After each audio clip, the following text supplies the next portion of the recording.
Welcome, students, to the online session of part 8 of Principles of Marketing. Actually, I should be greeting you with Namaste, Shivsha. પણ મેં કીધું કે ચલો થોડોક difference આપણે રાખીએ આ વખતે. So, hi. The last topic that we covered was market segmentation and basis for market segmentation. Market segmentation એટલે શું બેટા? માર્કેટના યુનિફોર્મ અથવા નોન યુનિફોર્મ ભાગલા પાડવા, જેના કારણે it becomes easy for the manufacturer or producer to give away goods. So, મેં તમને પહેલા પણ કીધેલું છે, the basis of market segmentation is very important topic when it comes to your examination. We have already discussed about geographical segmentation, so I need not be discussing it again. We had reached at demographic segmentation. The demographic segmentation ના points આપણે જોઈ લેશું, that is gender, age, size of family, આવક જે કહેવાય, family કયા life સાયકલમાં છે, વ્યવસાય કયો કરે છે, ધર્મ કયો કરે છે, અને એજ્યુકેશન ક્વોલિફિકેશન શું. So let us discuss each and every topic in detail. That is, what is demographic segmentation? So demographic નો મતલબ થાય according to characteristics of the population. Product કોઈ પણ પોપ્યુલેશનના ગુણ, તો ગુણ કેવી રીતે ડિવાઇડ થાય? તો પહેલી વસ્તુ મેલ અને ફિમેલ. મેલ અને ફિમેલ માટે હાઇજીન પ્રોડક્ટ અલગ, ક્લોથ્સ અલગ, કલર પેટર્ન્સ અલગ, એ જે ફૂડ કન્ઝ્યુમ કરે છે કેલરી ઇન્ટેક અલગ, ક્રીમ અલગ, લિપસ્ટિક અલગ. આ બધી વસ્તુ જેન્ડર પ્રમાણે ડિવાઇડ થાય. That is the first category is gender, that is sex. Second category આપણે ડિફાઇન કરી શકાય એજ. એજ એટલે શું? તો સૌથી વધારે આપણે એક વસ્તુ જાણવાની જરૂર છે કે અત્યારની પર્ચેસિંગ પોલિસી કે પર્ચેસિંગ પ્રાઇસ ખાસ કરીને ડિટરમાઇનિંગ ફેક્ટર છે એજ. મતલબ કયા એજની અંદર આપણે પર્ચેસિંગ ફેક્ટર અથવા પર્ચેસિંગ ફ્રીક્વન્સી કરી. જેમ કે આપણને ખબર છે નાના છોકરાઓના ઇન્ફ્લુઅન્સમાં આખે આખું ઘર ચાલે છે. સિમિલરલી સાઇઝ ઓફ ફેમિલી, મતલબ 3 જણથી જો ઘર બનતું હોય તો સિંગલ ડોર ફ્રીજ લેવામાં આવે. 3 જણ કરતા ફોર એક્ઝામ્પલ 4 કે 5 જણનું ઘર હોય તો ડબલ ડોર લેવામાં આવે. કુકર હોય તો પેલા 3 જણની ફેમિલી હોય તો નાનું કુકર લેવાય, તો 5 જણની ફેમિલી હોય તો મોટું કુકર લેવાય. જો ખાલી એક જ જણ હોય તો કાર કરતા ખાલી બાઇક જ પ્રિફર કરે, પણ જો ફેમિલી મોટી હોય તો એક મોટી કાર પ્રિફર કરવામાં આવે. એ જ રૂપ એમની ઇન્કમ કહેવાય છે. The producer also B in mind while preparing marketing policy the income of prospective buyers, કે ભાઈ એમની ઇન્કમ શું છે, હિઝ પ્રોડક્ટ, હિઝ ફેક્ટર, આ બધી વસ્તુ ધ્યાનમાં રાખવી જોઈએ. જેના કારણે કસ્ટમરની શું ડિફાઇન કરી શકાય? નીડ કહેવાય, બિહેવિયર કહેવાય, હેબિટ, પ્રેફરન્સ એમને મનાવી શકાય. કેમ કે બધી વસ્તુ જે પર્ચેસિંગ ફેક્ટર્સ ધ્યાન રાખતા હોય એ છે income. Next is family life cycle. હવે આમાં હું થોડુંક ડિસ્ક્રિપ્શન દેવા માંગીશ. ફેમિલી લાઈફ સાયકલમાં આપણે ઓબ્ઝર્વ કરી શકીએ કે ઘણી વાર આપણી લાઈફ સાયકલ ક્યાંથી સ્ટાર્ટ થાય બેટા? પેરેન્ટ્સથી. પેરેન્ટ્સ પાસેથી જે આપણે બર્થ લીધેલો હોય તો પેરેન્ટ્સના અમુક પરસેપ્શન્સ આપણા માઇન્ડની અંદર હોય. પેરેન્ટ્સની પર્ચેસિંગ પેટર્ન, જેમ કે સાબુ કહેવાય, સોપ કહેવાય, પાવડર કહેવાય, ક્લોથ્સ કહેવાય. પહેલા ઇનિશિયલી પેરેન્ટ્સ આપણે વધારે માનતા હોય. એન્ડ કન્ટિન્યુઇંગ ઇનટુ મેરેજ, એ સેમ આપણે મેરેજમાં લઈ લઈએ. અને સેમ વસ્તુ ચાઇલ્ડ રિયરિંગ. ચાઇલ્ડ રિયરિંગ એટલે શું? છોકરાઓને મોટા કરવા, છોકરાઓ ઉછેર કરવો. તો ત્યારે પણ આપણી બેટા લાઈફસ્ટાઈલ શું થાય? ચેન્જ થાય. ત્યારે આપણે છોકરાઓને ધ્યાનમાં રાખીને બધા ડિસિઝન્સ રાખતા. ફોર એક્ઝામ્પલ બહાર ન જવું, છોકરાઓની કમ્ફર્ટ રાખવી. એમ્પ્ટી નેસ્ટિયસ. એમ્પ્ટી નેસ્ટિયસ નો મતલબ શું થાય? મતલબ ખાલી. મતલબ જ્યારે પણ when child leaves the family or when child leaves parents, that particular year is what we call as empty nest years. મતલબ ત્યારે સાવ પેરેન્ટ્સ ફ્રી હોય છે, પોતાના ફોરવર્ડ લાઈફ તરફ જોતા હોય, પછી રિટાયરમેન્ટ થાય અને લેટર લાઈફ એના પછીના જીવન ઉપર. નેક્સ્ટ આવે એમનો વ્યવસાય, ઓક્યુપેશન. ઓક્યુપેશન ઉપરથી પણ તમે સેગમેન્ટ કરી શકો. ફોર એક્ઝામ્પલ કન્ઝમ્પશન જે ડોક્ટર કરે, એક સીએ કરે, એક લોયર કરે, એક પ્રોફેસર કરે, અલગ અલગ એક્સટેન્ટે કન્ઝ્યુમ કરતા હોય, તો એ પ્રમાણે પણ એમને અલગ અલગ વસ્તુ ઓફર થાય. જેમ કે બુક્સ કહેવાય, જેમ કે પેન્સ કહેવાય, જેમ કે સ્ટેન્ડ્સ કહેવાય. જેમ કે ફોર એક્ઝામ્પલ એક ડેન્ટિસ્ટ છે તો બેટા એક ડેન્ટિસ્ટને શું બેટા? ડેન્ટિસ્ટને વધુ પડતી ગુડ્સ ઓફર કરવી પડે. મતલબ એમના બિઝનેસ કે પ્રોફેશનમાં તે એટલા બધા કોમોડિટીઝ યુઝ થાય છે કે એ મેન્ટેન નથી કરી શકતા આટલું બધું. બટ ડેન્ટિસ્ટ અથવા ડોક્ટર્સને પણ એટલું ઇન્વેસ્ટમેન્ટ કરવું પડે એમના રિટર્ન્સ માટે. So according to the occupation, for example એક બિઝનેસમેન છે, ચલો એક એક્ઝામ્પલ લઈ લે. એક બિઝનેસમેન છે જે વારંવાર વેપાર કરવા માટે આઉટ ઓફ ઇન્ડિયા કે ઇન્ટરનેશનલ ટ્રાવેલ કરતો હોય, તો એને કોઈ એરલાઇન કંપની ઓફર કરે કે તમે જો ટિકિટ પરચેસ કરશો તો તમને અમે એડિશનલ માઇલ્સ આપશું, જે તમને ફ્યુચરની ટિકિટ સસ્તી પડશે. So according to occupation also market can be segmented. Religion, ધર્મ, આપણને ખબર છે કે more than many different kinds of religions are there. અલગ અલગ કમ્યુનિટીઝ, કાસ્ટ, સબકાસ્ટમાં ડિવાઈડ થાય છે. તો એ પ્રમાણે પણ આપણી કન્ઝમ્પશન પેટર્ન શું થાય, ચેન્જ થાય. એજ્યુકેશન, તો એજ્યુકેશનમાં પણ ફોર એક્ઝામ્પલ એક નોન એજ્યુકેટેડ વ્યક્તિ હોય તો એ પોતાનું ફાઇનાન્શિયલ પ્લાનિંગ ઓછી રીતે કરતો હોય, એક મોર એજ્યુકેટેડ વ્યક્તિ હોય તો અલગ રીતે કરે, એક સેમી એજ્યુકેટેડ વ્યક્તિ હોય તો અલગ રીતે કરે છે. પોતાની ફાઇનાન્શિયલ પ્લાનિંગ અલગ રીતે કરે છે, પરચેઝિંગ અલગ અલગ રીતે કરે, અને ડાયવર્સિફિકેશન અથવા ઇન્વેસ્ટમેન્ટ અલગ કરે છે.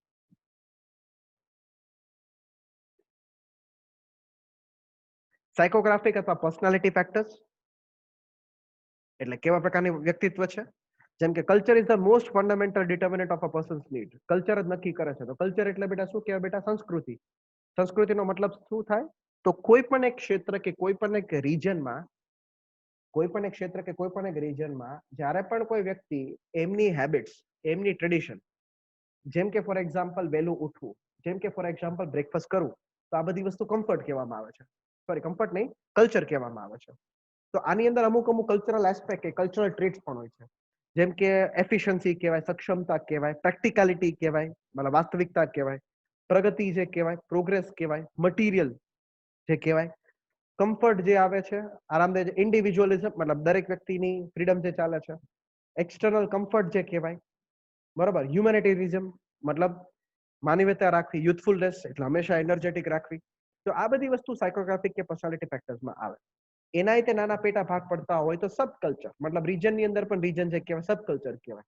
જેમ કે for example India has a culture while when we respond to Gujarat, so Gujarat has a definite culture within it. So according to geography also the traits change. તો એ જ રૂપે ફોર એક્ઝામ્પલ આપણે કહી શકાય રિલિજન, તો રિલિજનની અંદર culture અલગ હોય, અને એની સાથે તે આપણે કાસ્ટની જ્યારે વાત કરતા હોય ત્યારે એના ફેક્ટર્સ પણ ડિફરન્ટ કરે છે. સોશિયલ ક્લાસ, તો આપણને બધાને ખબર છે the entire social class can be divided into 3 factors અથવા 3 definite ક્લાસમાં આપણે ડિવાઈડ કરી શકાય. 3 આપણે કહેવાય, એક તો કહેવાય લોઅર ક્લાસ, બીજો આવે છે મિડલ ક્લાસ, અને ત્રીજો આવે અપર ક્લાસ. તો આ 3 ક્લાસની અંદર બેટા શું ડિવાઈડ થાય? આ 3 ક્લાસની અંદર આખે આખી સોશિયલ કલ્ચર ડિવાઈડ થાય છે. તો સોશિયલ ક્લાસ શું રિફ્લેક્ટ કરે બેટા?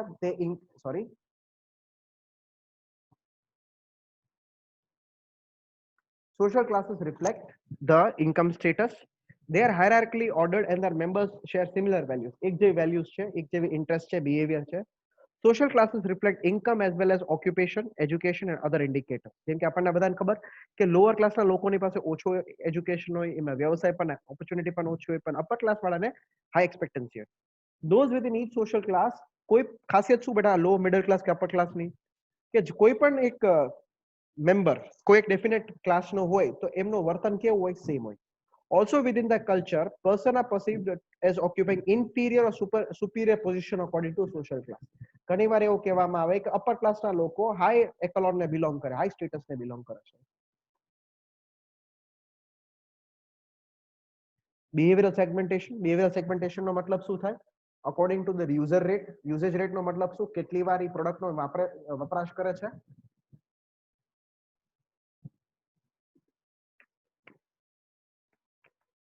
એક possible way define target market by product usage, મતલબ વીકલી કેટલા ટાઈમ્સ રિફર કરે છે, ડેઈલી કેટલા ટાઈમ્સ, મંથલી, યરલી. ઘણીવાર હેવી યુઝર પણ હોય છે, ઘણીવાર મીડિયમ યુઝર પણ હોય, ઘણીવાર લાઇટ યુઝર પણ હોય, મતલબ યુઝ કરતા જ ન હોય. Targeting on this basis may be useful to the seller who want to increase consumption, જે પોતાનો કન્ઝમ્પશન વધારવાની ટ્રાય કરે by present users and to convince એટલે મનાવું and induce non users એટલે જે ન વાપરતા હોય એને યુઝર્સમાં કન્વર્ટ કરવાનું. યુઝર સ્ટેટસ પણ હોય છે, જેમ કે ન વાપરતા હોય નોન યુઝર કહેવાય, જે ભૂતકાળમાં વાપરતા હોય એક્સ યુઝર કહેવાય, ભવિષ્યમાં વાપરી શકે પોટેન્શિયલ યુઝર કહેવાય, પહેલી વાર વાપરતા હોય ફર્સ્ટ ટાઈમ યુઝર થાય છે, વારંવાર વાપરતા હોય રેગ્યુલર યુઝર થાય એન્ડ સો ઓન. રેડીનેસ સ્ટેજનો મતલબ શું થાય બેટા? તો વપરાશ માટે સ્ટેજ અથવા કેટલા અવેર રહે છે, રેડી રહે છે. તો market can be segmented on the basis of people's readiness to buy the product. Some members of the potential market are unaware of the product. જેમ કે એમને પ્રોડક્ટ વિશે માહિતી હોતી નથી, તમારા અવેર, અમુક લોકો જાગૃત હોય છે, અધર્સ આર વેલ ઇન્ફોર્મ. અમુક લોકો જાગૃત હોય છે અને વ્યવસ્થિત રૂપે માહિતી પણ હોય છે. અમુક લોકો ઇન્ટરેસ્ટેડ હોય છે, some are interested. and the others intend to buy the product. જે ખાલી intent રાખે છે, મતલબ intention રાખે જેના કારણે પ્રોડક્ટ ખરીદી શકે. Buying motives are those whose influences or consideration provide the impulse to buy or induce action. Buying motives એ કે જેના કારણે કોઈ પણ વ્યક્તિને ખરીદવાની ઈચ્છા જાગૃત થાય છે, or induce action to buy a particular product, કોઈ પણ એક પ્રોડક્ટ ખરીદવા માટે. બાયર કોણ ક્યારે ખરીદે છે? જ્યારે એની પાસે અનુકૂળતા હોય. જેમ કે ફોર એક્ઝામ્પલ મારી પાસે આવક આવે એટલા માટે મેં ગાડી ખરીદી. મારી પાસે કંઈક આવક આવે એટલે સોનું ખરીદું. મારી પ્રતિષ્ઠા પ્રમાણે, મારા ઇકોનોમી પ્રમાણે આ બધી વસ્તુ મારા બાઇંગ મોટિવ્સ વેરી કરે.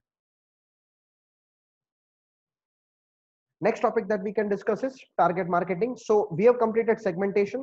Segmentation પછી next topic છે targeting. Segmentation એટલે ભાગ પાડવા, targeting એટલે શું? એમાં નિશાન ચિંધવું.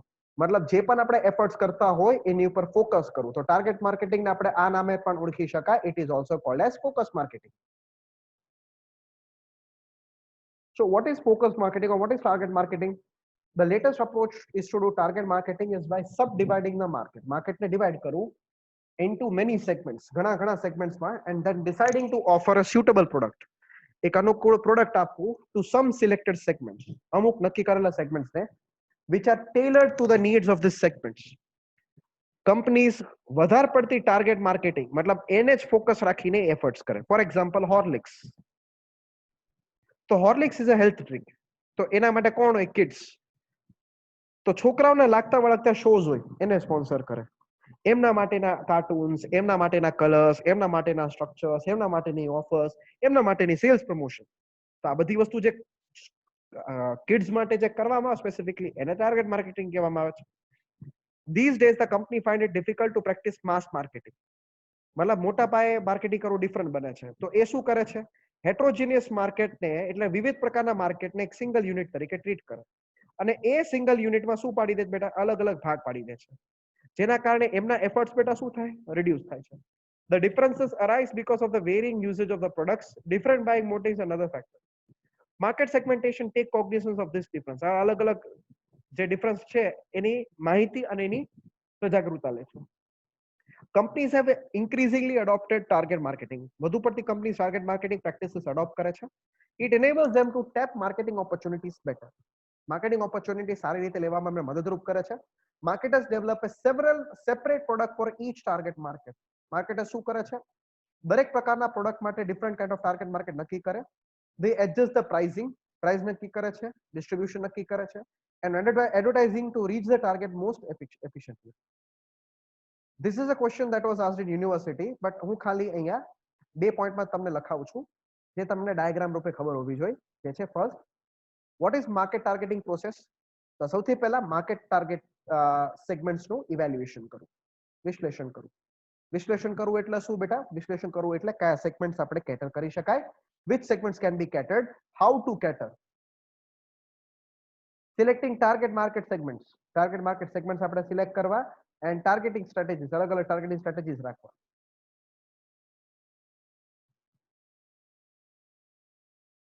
So the first point આપણે જે ડિફાઇન કરી શકાય, evaluating market segments. તો evaluating market segments માં પહેલી વસ્તુ, સેગમેન્ટ નો સાઇઝ કેટલો છે, મતલબ નંબર ઓફ પાર્ટિસિપન્ટ્સ, કેટલી સંખ્યા છે,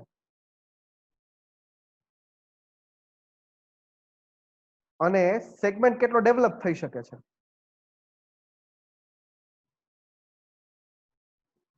સાથે સાથે સેગમેન્ટની સ્ટ્રક્ચરલ એટ્રેક્ટિવનેસ કેટલી છે, એનો મતલબ સેગમેન્ટ કઈ રીતે અટ્રેક્શન રાખી શકે છે.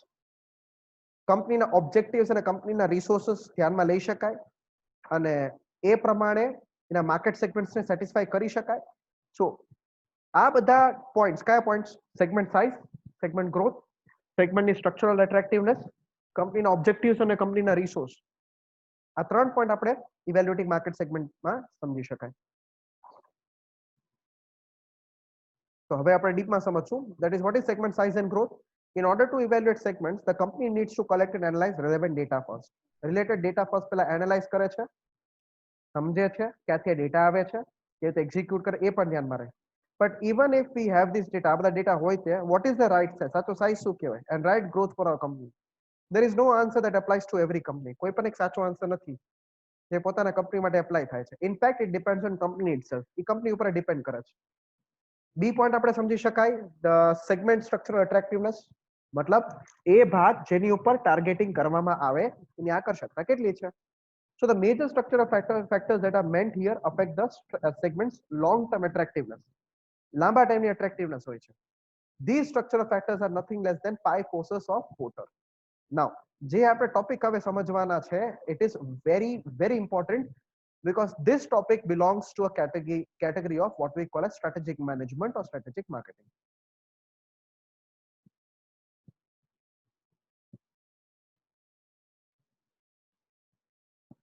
હવે શું ઓબ્ઝર્વ થાય છે? Within 5 forces model, the attractiveness of a market based on 5 factors can be assessed. So this is the Porter's 5 force model. Please remember this. જ્યાં સુધી તમે મેનેજમેન્ટની ફિલ્ડમાં હોય ત્યાં સુધી તમને આ વારે ઘડીએ સ્ટ્રેટેજી, સ્ટાન્ડર્ડ સ્ટ્રેટેજી રહેશે. So what is Porter's 5 forces model? Porter એવું કે છે, એટલે Michael porter was a management specialist. એને કીધેલું કે માર્કેટમાં કોઈ એક્ઝિસ્ટિંગ પ્રોડક્ટ હોય એને કેટલા પરિબળો નડે, how many factors R responsible. તો પહેલા આપણે કહી શકાય એના ગ્રોથને નડનાર છે એક્ઝિસ્ટિંગ કોમ્પિટિશન. હાલની તકે જે સ્પર્ધા થાય છે, હાલની તકે જે કોમ્પિટિટર્સ છે, તો એ બધા કોમ્પિટિટર્સ સેલ્સને ડિક્રીઝ પણ કરી શકે, ઇન્ક્રીઝ પણ કરી શકે. નેક્સ્ટ આપણે કહી શકાય there is a threat of new entrants. નવા લોકો કે નવા કોમ્પિટિટર જો આવે તો પછી એમની એન્ટ્રીના કારણે માર્કેટમાં નવા પ્રોડક્ટ્સને અથવા એક્ઝિસ્ટિંગ પ્રોડક્ટના સેલ્સને શું થઈ શકે, ઘટી શકે છે. નેક્સ્ટ આપણે સમજી શકાય bargaining power of buyers. Buyers પણ શું રાખે, પોતાની ઈચ્છા પ્રમાણે, પોતાના વિશના પ્રમાણે એ શું રાખતા હોય, પરચેસિંગ પાવર રાખતા હોય. તો એમની બાર્ગેનિંગ પાવર પણ શું થાય બેટા, બાર્ગેનિંગ પાવર સેલ્સને અફેક્ટ કરે છે. સિમિલરલી એક્ઝિસ્ટિંગ પ્રોડક્ટની કોઈ સબસ્ટિટ્યુટ અવેલેબલ હોય તો એ પણ આપણા એક્ઝિસ્ટિંગ પ્રોડક્ટ માટે શું બની રહે છે, જોખમ બની રહે છે, થ્રેટ બની રહે છે. And finally bargaining power of suppliers. મતલબ સપ્લાયર્સ પણ શું કહેવાય, સપ્લાયર્સનો પણ અમુક એક્સટેન્ટે બાર્ગેનિંગ પાવર હોય છે, મતલબ કંટ્રોલિંગ ફેક્ટર હોય છે, જેના કારણે એક્ઝિસ્ટિંગ પ્રોડક્ટ્સ વેચાતી ઓછી કે વધુ થાય. So this is Porter's 5 forces model as I explained. Please remember this in very detail because this would be very important in forthcoming future. C આપણે કહી શકાય company's objectives and resources. A favorable size, growth and structural attractiveness of a segment are not all in marketing targeting. એટલે ખાલી તમે size દેખાડો, growth દેખાડો, structural એટ્રેક્ટિવનેસ દેખાડો જેના કારણે આટલો ગ્રોથ ન થાય. It has to match the company's own objective. કંપનીના પોતાના ઓબ્જેક્ટિવ અને રિસોર્સને મેચ કરવા પડે. If it does not fit the company's long term objectives, there is no one to enter it. કોઈ વ્યક્તિ હોતું નથી. તો કંપનીની પાસે ઘણીવાર શું હોય બેટા, નેસેસરી સ્કિલની પણ અભાવ હોય છે, રિસોર્સનો પણ અભાવ હોય, that are required to succeed in a segment even if it is attractive. The second topic that we discuss, the second point in market targeting process that we are going to discuss is selecting market segments. કયા market segment select કરી શકાય? તો market targeting અલગ અલગ સ્વરૂપમાં થાય છે. That is they can take in different forms. A firm can target broadly કરી શકે, મતલબ બધાને ઓફર કરી શકે, જેને આપણે કહી શકાય અનડિફરન્શિએટેડ માર્કેટિંગ. જ્યારે સ્પષ્ટ રૂપે મતલબ એક સ્પેસિફિક કેટેગરીને ટાર્ગેટ કરે છે, for example kids, for example adult, pension balance જે કહેવાય છે, there what we call as micro marketing. ત્યારે એને આપણે માઇક્રો માર્કેટિંગ કહીએ છીએ. If it is somewhere in between, જો કોઈ વધુ પડતી એની વચ્ચે હોય છે તો એને ડિફરન્શિએટેડ ઓર કોન્સન્ટ્રેટેડ માર્કેટિંગ, ફોકસ માર્કેટિંગ કહેવામાં આવે છે. તો આપણે ત્રણ કેટેગરીમાં, જેનું કોઈ ડિવિઝન નથી થતું હોય અનડિફરન્શિએટેડ, જે કોઈ સ્પષ્ટ રૂપે થતું હોય નેરો, અને જો ડિવાઇડ થતું હોય ડિફરન્શિએટેડ ઓર કોન્સન્ટ્રેટેડ માર્કેટિંગ એફર્ટ્સ કહેવાય છે. તો માર્કેટ સ્ટ્રેટેજી ટાર્ગેટિંગ સ્ટ્રેટેજીસમાં તમે જોઈ શકો છો, this is the difference between undifferentiated, differentiated, micro marketing અને કોન્સન્ટ્રેટેડ, જેને નીશ કહેવાય છે. અનડિફરન્શિએટેડ એટલે શું, કે એક જ પિઝા બધાને જો ઓફર થાય છે, that is whole marketing, one offers without ignoring the segments. એટલે કમ્પ્લીટલી ભાગને ઇગ્નોર કરે છે. મતલબ એક શેમ્પુ બધા માટે, એક પેપર બધા માટે, એક શુગર બધા માટે. પણ જ્યારે શુગરના ભાગલા પડવામાં, શેમ્પુના ભાગલા પડવામાં આવે, કારના ભાગલા એટલે કારની પ્રોડક્ટની કેટેગરીના ભાગલા પડવામાં આવે છે, ત્યારે એને ડિફરન્શિએટેડ કે સેગમેન્ટેડ માર્કેટિંગ કહેવામાં આવે છે. તો તમે શું જુઓ છો, જ્યારે નાના નાના ભાગલા પડી જાય એને સેગમેન્ટેડ માર્કેટિંગ કહેવાય. જ્યારે સ્પેસિફિકલી નાનામાં નાનો ભાગલો જે પડે છે એને નીશ માર્કેટિંગ કહેવાય છે. That is called as concentrated or નીશ marketing. That is they are specifically focusing on નીશ. Example છે લેમ્બોર્ગિની. અને હજી એક્ઝામ્પલ મારે આપવું હોય તો આપી શકાય બુગાટી શેરોન અથવા રોલ્સ રોયસ. તો રોલ્સ રોયસ કોની પર ફોકસ કરે? રોલ્સ રોયસ ના શોરૂમ્સ હોય છે તો એ શોરૂમ્સ ખાલી એક જ વસ્તુ પર ફોકસ કરે છે, to the luxury, to the selected few. કેમ? કેમ કે સિલેક્ટેડ ફ્યુ જેટલી રેવન્યુ આપી શકે એટલી તો બાકી આખું માસ નો આપી શકે. અને માઇક્રો માર્કેટિંગ, તો માઇક્રો માર્કેટિંગ એટલે શું? The marketing that occurs at local, that is village, national, international કે ઇન્ડિવિજ્યુઅલ લેવલ, એને માઇક્રો માર્કેટિંગ કહેવામાં આવે. તો please understand this targeting strategies with this. અને અહીંયા તમે જોઈ શકો છો કે આ market targeting strategies broadly targeting થી નેરોલી ટાર્ગેટિંગ કરતા થઈ જાય છે. કઈ વસ્તુ ચોઇસ ઓફ માર્કેટને અસર કરે છે? તો કેવા પ્રકારની તમે ટાર્ગેટ સ્ટ્રેટેજી લો છો, જે આપણે અહીંયા શીખા. શું માસ માર્કેટિંગ કરી છે, સેગમેન્ટેડ કરી છે, નીશ કરી છે, કે માઇક્રો માર્કેટિંગ કરી છે? કંપનીના સ્ત્રોતો કયા અવેલેબલ છે? ડિગ્રી ઓફ પ્રોડક્ટ વેરિયેબિલિટી કેવી છે, મતલબ પ્રોડક્ટની ઉપલબ્ધતા કેવી છે, પ્રોડક્ટની લાઈફ સાયકલ કેટલી છે, પ્રોડક્ટમાં માર્કેટ વેરિયેબિલિટી કેટલી છે, માર્કેટની વિવિધતા કેવી છે, કોમ્પિટિટરની માર્કેટિંગ સ્ટ્રેટેજીસ કેવી રીતે રાખે છે. માર્કેટ વેરિયેબિલિટીનો એ પણ આપણે કહી શકાય demand વેરિયેબિલિટી.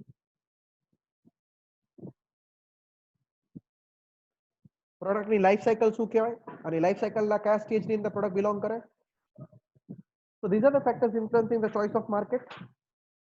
The last topic of this unit is product positioning. Now what is product positioning? એક છાપ. ફોર એક્ઝામ્પલ અમૂલ કહું તો દૂધ, દૂધની પ્રોડક્ટ્સ. અમૂલ કોઈ દિવસ તમે એન્ડ્રોઈડ ફોન સાથે એસોસિએટ ન કરો.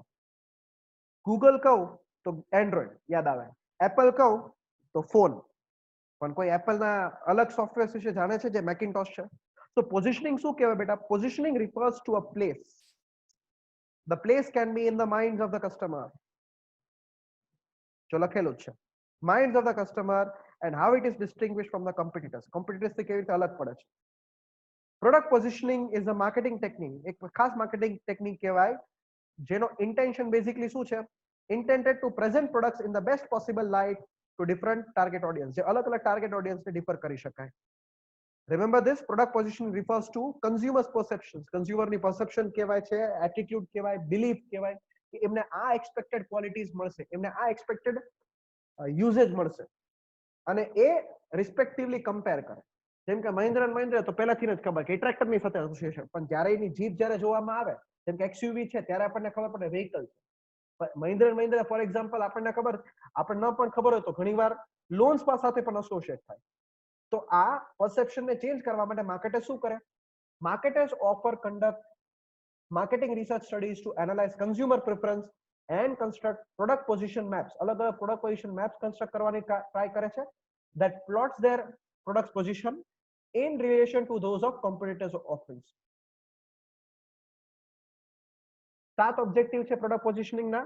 ફર્સ્ટ, એ હેતુથી થવા જોઈએ અને પ્રાઇમરી મેસેજને કન્વે થવો જોઈએ, મીનિંગફુલ હોવો જોઈએ અને ટાર્ગેટેડ ઓડિયન્સને એટ્રેક્ટ કરતા હોવો જોઈએ. should develop capability to differentiate the strength of products against competitors. એનો મતલબ કમ્પિટિટરની સરખામણીમાં એમની પ્રોડક્ટની ખાસિયત વધારતા હોવો જોઈએ. it should be significant enough for large targeted audience, મતલબ મોટા ટાર્ગેટેડ ઓડિયન્સ માટે પણ. it should resonate with needs of the customers, મતલબ કસ્ટમરની નીડ સાથે પણ એ જોડાયેલા હોવા જોઈએ, એ માની શકાય એવા હોવા જોઈએ. it should be believable and reliable for target audience. it should be such which clearly verify the claims. એટલે કંપની જે પણ દાવો કરે એ તમે સ્પષ્ટ રૂપે એની સરખામણી કે એની પસંદગી થતી હોવી જોઈએ, એટલે ચકાસણી થતી હોવી જોઈએ. that is the meaning of the sentence. શું ઇમ્પોર્ટન્સ છે, મહત્વ શું છે બેટા પ્રોડક્ટ પોઝિશનિંગનું? તો એનો મતલબ છે કે સંપૂર્ણ સ્ટ્રેટેજીમાં સિમેન્ટિંગનું કામ કરે છે, મતલબ અફર્મ કરવાનું કામ કરે. અલગ અલગ ઓફરિંગ્સને ડિફરન્શિએટ કરે છે, ડિફર કરે છે. કોમ્પિટિટિવ પોઝિશનિંગ રાખે છે, મતલબ કમ્પેરિઝન કરી શકે એવી પોઝિશનિંગ રાખે, એટલે કોમ્પિટિટર્સમાં સારો રિસ્પેક્ટફુલ પોઈન્ટ આપે, સેલ્સનો વધારો કરે, કસ્ટમર લોયલ્ટી વધારે છે, પ્રાઇસ સેન્સિટિવિટી જે કહેવાય, કેમ કે જેમ કોઈક ઓછી પ્રાઇસમાં પ્રોડક્ટ આપતી હોય તો they would not be minding to change. it is very nice for low involvement purchases, ઓછા ઇન્વોલ્વમેન્ટ પરચેસ માટે જરૂરી બને છે. હેબિચ્યુઅલ પરચેસીસ મતલબ હેબિટના કારણે પણ જે પરચેસીસ થતા હોય એ એનેબલ કરે છે અને એના પર મદદરૂપ થાય. અને ખાસ હું આનો વધારે પડતી ફેન છું, જેને ખબર જ હશે, word of mouth. because word of mouth piece of marketing is most widely propagated. As I'm always a fan of, that is word of mouth જેટલું effective છે લગભગ most marketing tools એની સામે ineffective બને છે, and it helps in guiding the marketing mix.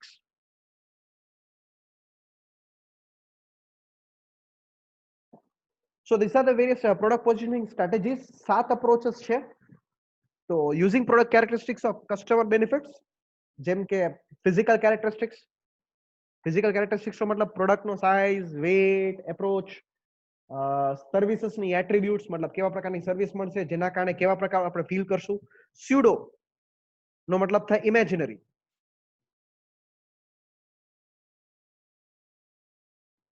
એનો મતલબ થાય કે જ્યારે પણ હું કોઈ મોંઘી વસ્તુ જેમ કે ગાર્લેન્ડ કોલેજમાં એન્ટ્રી મારું તો હું એક હાઈ સ્ટેટસ વ્યક્તિ કહેવામાં આવીશ.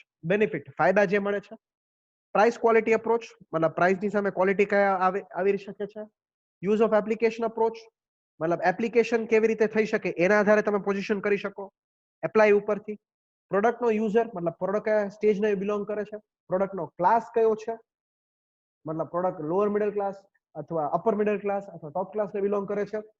કલ્ચરલ સિમ્બલ અપ્રોચ મતલબ કેવા પ્રકારના સિમ્બલ્સ કલ્ચર સાથે એસોસિએટ, કયા રિલિજન કયા કાસ્ટને બિલોંગ કરે.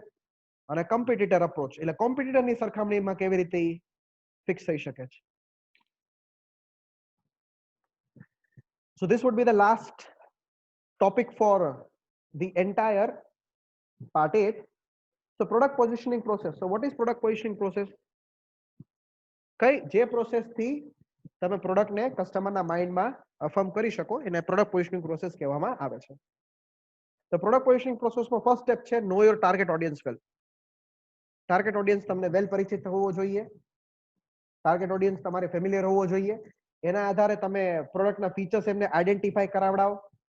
એટલે ટાર્ગેટ ઓડિયન્સને કયા ફીચર્સ એવા રાખશે જે રિલેટ થઈ શકે. ફોર એક્ઝામ્પલ મોબાઈલ પરચેસ કરે તો મોબાઈલના કયા ફીચર્સ, તો કેમેરા, કેમ કે બધા સેલ્ફી લેતા હોય તો સેલ્ફી સાથે વધારે એસોસિએટ થઈ શકે. પછી આવે એનો યુનિક સેલિંગ પ્રોપોઝિશન શું કહેવાય. એનો મતલબ કે કયા ક્વોલિટીઝ કે કઈ ગુણને તમે સેલ કરી શકો છો જે યુનિક છે ટુ યોર પ્રોડક્ટ. ફોર્થ આવે છે તમે કોમ્પિટિટર્સને નો કરો. એ કોમ્પિટિટર્સ કયા પ્રાઇસે, કેવા પ્રકારની ઓફરિંગ રાખે, કેવા પ્રકારનું પેકેજિંગ કરે છે, એનો માર્કેટ એક્સટેન્શન શું કહેવાય. ફિફ્થ આવે છે બેનિફિટ ઓફ ધ પ્રોડક્ટને વધારે પ્રમોટ કરો. જે પણ તમને ફાયદા લાગતા હોય એનો પ્રચાર વધારે કરો. અને ફાઇનલી સિક્સ્થ આવે છે જે પણ તમે ઉપરની એક્ટિવિટીઝ કરી એ વારંવાર કરો. That is repeat this process. So જ્યારે રિપીટ કરતા હોય ત્યારે તે બ્રાન્ડ પોઝિશન શું રહે છે, મેન્ટેન રહે છે.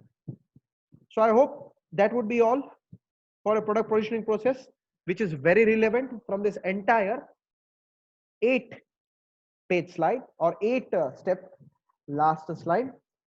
I hope you might have keenly listened to the entire discussions. Thank you very much for patiently viewing. And હું વારંવાર કહેતો આવ્યો છું, please note down all important points regarding your examination, because we are not going to stop even though this distance has allowed us for a stoppage.